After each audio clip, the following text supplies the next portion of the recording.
नमस्कार दोस्तों, फिर से स्वागत है आपका मेरे इस चैनल पे। तो हम लोगों ने एनसीईआरटी की एक सीरीज़ स्टार्ट की थी एसएसटी की, सब्जेक्ट हिस्ट्री। तो हमने चैप्टर 5 तक क्लियर कर लिया था क्लास 6 का, और आज हमारा चैप्टर है 6, जिसका नाम है नए प्रश्न नए विचार। तो आज हम इसे पूरा कर लेते हैं, और जो भी डाउट होगा आप मुझे इस वीडियो के बाद कमेंट कर सकते हैं। तो चलिए हम स्टार्ट करते हैं। बुद्ध की कहानी। बौद्ध धर्म के संस्थापक सिद्धार्थ थे, जिन्हें गौतम के नाम से भी जाना जाता है। बौद्ध धर्म के संस्थापक कौन थे? सिद्धार्थ, जिन्हें गौतम के नाम से भी जाना जाता है। उनका जन्म लगभग 2500 वर्ष पूर्व हुआ था। यह वह समय था जब लोगों के जीवन में तेजी से परिवर्तन हो रहे थे। जैसा कि तुमने अध्याय 5 में पढ़ा, महाजन पदों के कुछ राजा इस समय बहुत शक्तिशाली हो गए थे। हजारों सालों के बाद फिर से नगर उभर रहे थे। गांवों के जीवन में भी बदलाव आ रहा था। अध्याय 9 में इसे हम देखेंगे। बहुत से विचारक इन परिवर्तनों को समझने का प्रयास कर रहे थे। वे जीवन के सच्चे अर्थ को भी जानना चाह रहे थे। कब यह सब परिवर्तन हो रहा था? जब गौतम बुद्ध का जन्म हुआ था 2500 वर्ष पूर्व। तभी जो है उस समय लोगों के जीवन में काफ़ी परिवर्तन आ रहा था। तो आगे देखते हैं। बुद्ध क्षत्रिय थे तथा शाक्य नामक एक छोटे से गण से संबंधित थे। युवावस्था में ही ज्ञान की खोज में उन्होंने घर के सुखों को छोड़ दिया था।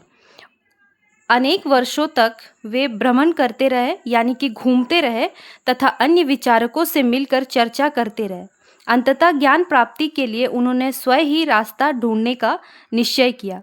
इसके लिए उन्होंने बोध गया, यानी कि जो अब बिहार में है, एक पीपल के नीचे कई दिनों तक तपस्या की। अंततः उन्हें ज्ञान प्राप्त हुआ। उसके बाद से वे बुद्ध के रूप में जाने लगे। कहाँ उन्हें ज्ञान की प्राप्ति हुई थी? बोध गया में। यहाँ से वे वाराणसी के निकट स्थित सारनाथ गए, जहाँ उन्होंने पहली बार उपदेश दिया। तो अगर आपसे पूछा जाए कि सबसे पहले गौतम बुद्ध ने कहाँ पे अपना उपदेश दिया, तो आप बोलोगे कि सारनाथ में।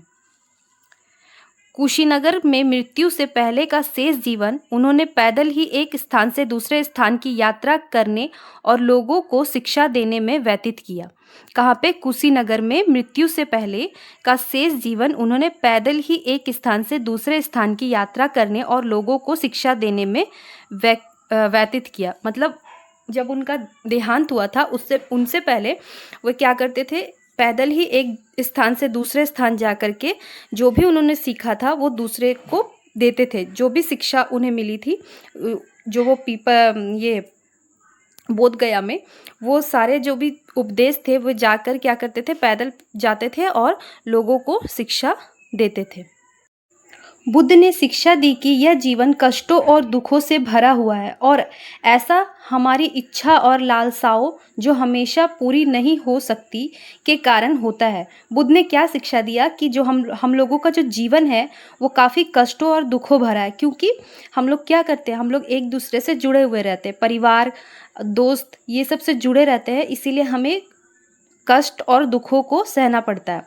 ऐसा हमारी इच्छा और लालसाओं, जो हम लोग कुछ भी चाहने की इच्छा या फिर हमें लालसा होती है कुछ भी पाने की, उसके कारण ही ये होता है। कभी कभी हम जो चाहते हैं वह प्राप्त कर लेने के बाद भी संतुष्ट नहीं होते एवं और अधिक अथवा अन्य वस्तुओं को पाने की इच्छा करने लगते हैं। उनका कहना था कि जब हम किसी चीज़ को पाने की इच्छा करते हैं और हम उन्हें पा लेते हैं, उसके बाद हमें लगता है कि उससे भी ज़्यादा कुछ चीज़ हमें चाहिए, तो हम क्या करते हैं? अपनी लालसाओं से पीछे नहीं हटते, हमें एक के बाद एक लालसा होती रहती है। इस सब से बुद्ध कहते थे कि ये सब हमारे दुखों का कारण है। बुद्ध ने इस लिप्सा को बुद्ध ने कहा कि लोग किसी शिक्षा को केवल इसलिए नहीं स्वीकार करें कि यह उनका उपदेश है, बल्कि वे उसे अपने विवेक से मापे। आओ देखो उन्होंने ऐसा किस प्रकार किया। किस्सा गौतमी की कहानी। यह बुद्ध के विषय में एक प्रसिद्ध कहानी है। कौन सा? किस्सा गौतमी। एक समय की बात है, किस्सा गौतमी नामक एक स्त्री का पुत्र मर गया। इस बात से वह इतनी दुखी हुई कि वह अपने बच्चों को गोद में लिए नगर की सड़कों पर घूम घूम कर लोगों से प्रार्थना करने लगी कि कोई उसके पुत्र को जीवित कर दे। एक भला व्यक्ति उसे बुद्ध के पास ले गया। बुद्ध ने कहा, मुझे एक मुट्ठी सरसों के बीज लाकर दो, मैं तुम्हारे पुत्र को जीवित कर दूंगा।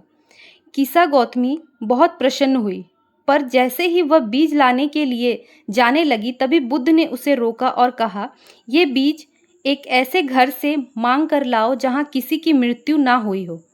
कीसा गौतमी एक दरवाजे से दूसरे दरवाजे गई, लेकिन वह जहाँ भी गई उसने पाया कि हर घर में किसी न किसी के पिता, माता, बहन, भाई, पति, पत्नी, बच्चे, चाचा, चाची, दादा या दादी की मृत्यु हुई थी। अब हम आगे पढ़ते हैं। उपनिषद।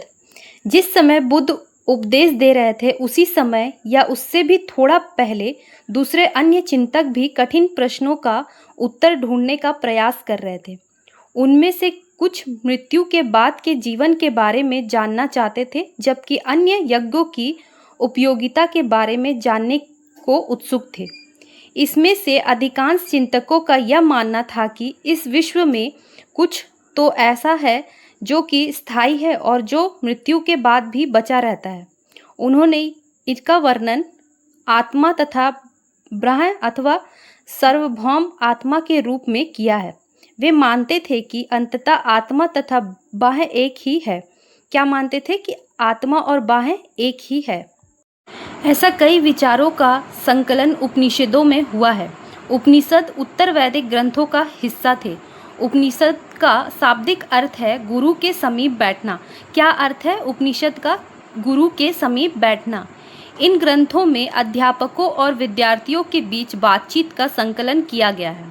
प्रायः यह विचार सामान्य वार्तालाप के रूप में प्रस्तुत किए गए। ये जो विचार थे सामान्य बातचीत के रूप में प्रस्तुत किया गया था। एक बार हम इसे भी पढ़ लेते। भारतीय दर्शन की 6 पद्धति षड्दर्शन। सदियों से भारत द्वारा सत्य की बौद्धिक खोज का प्रतिनिधित्व दर्शन की 6 शाखाओं ने किया। ये वैशिक, विशेषिक, न्याय, सांख्य, योग, पूर्व मीमांसा और वेदांत या उत्तर मीमांसा के नाम से जाना जाता है।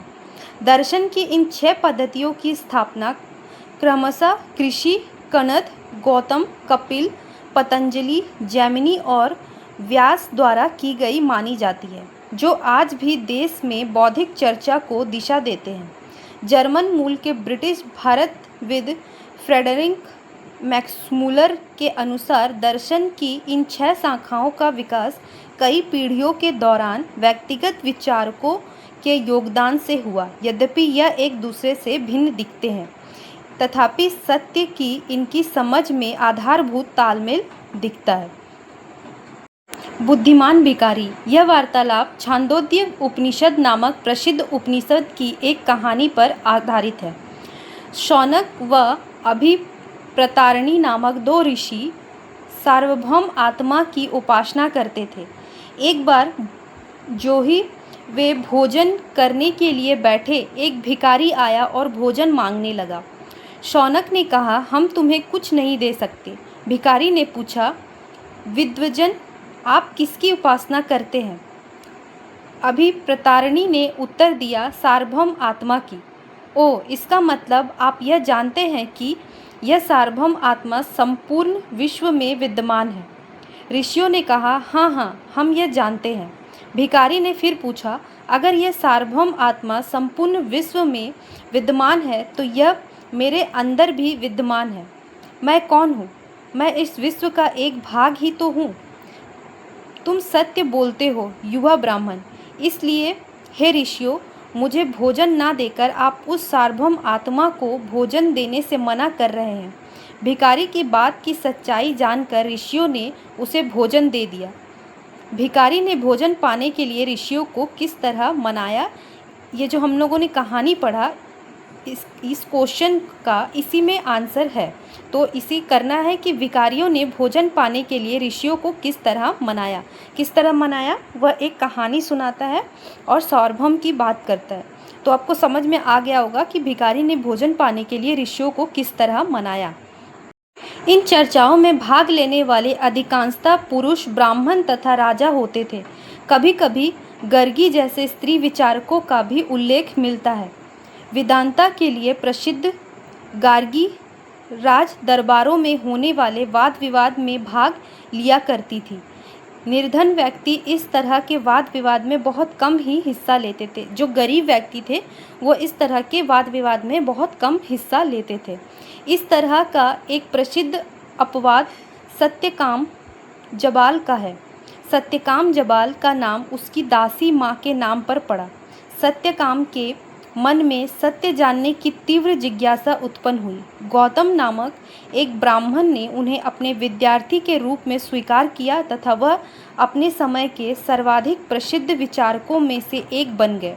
उपनिषदों के कई विचारों का विकास बाद में प्रसिद्ध विचारक शंकराचार्य के द्वारा किया गया, जिनके बारे में तुम कक्षा 7 में पढ़ोगी।